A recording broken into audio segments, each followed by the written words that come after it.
Антон достает карманный фонарик и разбирает его на запчасти.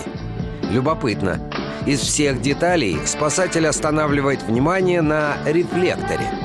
Обычно эта часть фонаря рассеивает лучи, исходящие от лампы. Принцип работы рефлектора можно применить наоборот.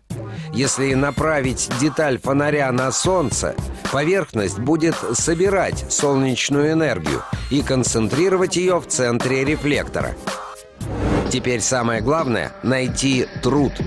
Это любой материал с низкой температурой возгорания. Сухая трава, мох или листья, растертые до волокнистого состояния. Антон закрепляет на дне рефлектора сухой одуванчик и направляет деталь на солнце. Отраженные от стенок лучи должны воспламенить частички сухоцвета. Внимание! Потрясающе! Огонь добыт.